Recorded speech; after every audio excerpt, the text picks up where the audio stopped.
শিক্ষার্থীদের বিক্ষোভের কারণে গত রবিবার থেকে তালা ঝুলছে বরিশাল সিভিল সার্জন অফিস কক্ষে।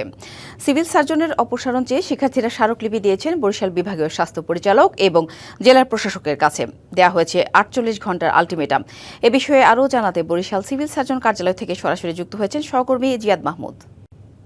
জিয়াদ, সিভিল সার্জনের অপসারণ চেয়ে শিক্ষার্থীরা তো ইতিমধ্যে সময় বেঁধে দিয়েছে, তো তাদের দাবি নিয়ে জানাবেন। এছাড়া সমস্যা সমাধানের প্রশাসনের পক্ষ থেকে কি কোনো উদ্যোগ নেওয়া হয়েছে কিনা?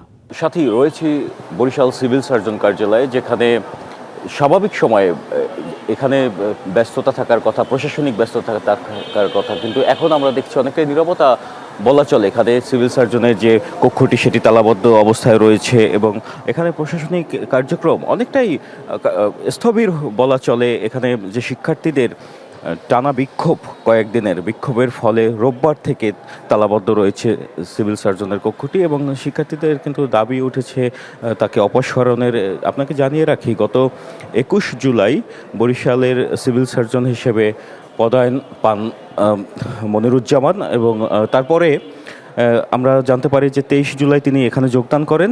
যোগদানের পরপরই কিন্তু রোববার এখানে শিক্ষার্থীরা তাকে ফ্যাসিস্ট আখ্যা দিয়ে এখানে তালা ঝুলিয়ে দেন এবং তার কক্ষে, এবং তারা তার অপসারণ দাবি করেন। আপনি যেমনটি বলছিলেন যে ইতোমধ্যেই জেলা প্রশাসকের কার্যালয় কিংবা বিভাগীয় স্বাস্থ্য পরিচালকের কার্যালয়ে তারা স্মারকলিপি দিয়েছেন। আপনি দেখতে পাচ্ছেন যে এখনও কিন্তু সেই তালাটি ঝুলছে, এখানে শিক্ষার্থীরা অবস্থান করছেন।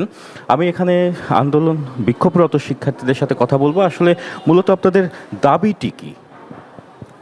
আমরা দেখতে পাচ্ছি যে গত ২১ তারিখের একটা এতে আপনার অফিস আদেশে স্বাস্থ্য মন্ত্রণালয় সেখানে একজন দুর্নীতিবাজ আওয়ামী লীগের ফ্যাসিস্টের দোসর এবং শাস্তিপ্রাপ্ত কর্মকর্তা মনিরুজ্জামানকে বরিশালের সিভিল সার্জন হিসাবে নিয়োগ দিয়েছে, যার মাধ্যমে, যেই নিয়োগের মাধ্যমে বরিশালের স্বাস্থ্যখাত কলঙ্কিত হয়েছে আমরা মনে করছি। আমরা দেখেছি তাকে গৌরনদী উপজেলা স্বাস্থ্য কমপ্লেক্স থেকে ঝাড়ু মিছিল করেছে, রাস্তা ব্লক করেছে, এরপরে তাকে সেখান থেকে সরকার ওএসডি করতে বাধ্য হয়েছে। এমন একজন ব্যক্তিকে এই বরিশালের মতো একটি জায়গায় সিভিল সার্জন করা এটা মোটেও কাম্য নয়। এটা আমি মনে করছি বরিশালের মানুষের সাথে গাদ্দারি করা। আমরা এরকম ব্যক্তিকে সরানোর জন্যই যতদিন প্রয়োজন হয় ততদিন আমাদের আন্দোলন চলবে, আমরা আন্দোলন আমাদের চালিয়ে যাব। ধন্যবাদ আপনাকে। যেমনটি শুনছিলেন, তারা কিন্তু বলছেন, আন্দোলনরত বিক্ষোভরত যে শিক্ষার্থীরা রয়েছেন তারা বলছেন যে তাকে অপসারণ না করা হলে তাদের আন্দোলন বা বিক্ষোভ এটি কিন্তু চলমান থাকবে। আমি আরেকজনের সাথে কথা বলবো। আজকে কি কি আপনাদের কর্মসূচি রয়েছে? নগদ নিয়ে এলো হার না মানা হার অফার। সর্বনিম্ন ১০,০০০ টাকা রেমিটেন্স নগদে পাঠালে থাকছে স্বর্ণের হার জেতার সুযোগ। হ্যাঁ, আমরা গত ৪ দিন যাবৎ শান্তিপূর্ণ অবস্থান কর্মসূচি পালন করেছি, কিন্তু তাকে মন্ত্রণালয় থেকে অপসারণ করা হয়নি। তো আমরা এই জন্য আজকে শান্তিপূর্ণ অবস্থান কর্মসূচি থেকে ঘোষণা দিয়েছি বরিশাল জেলা প্রশাসকের কার্যালয় ঘেরাও করব। ধন্যবাদ আপনাকে।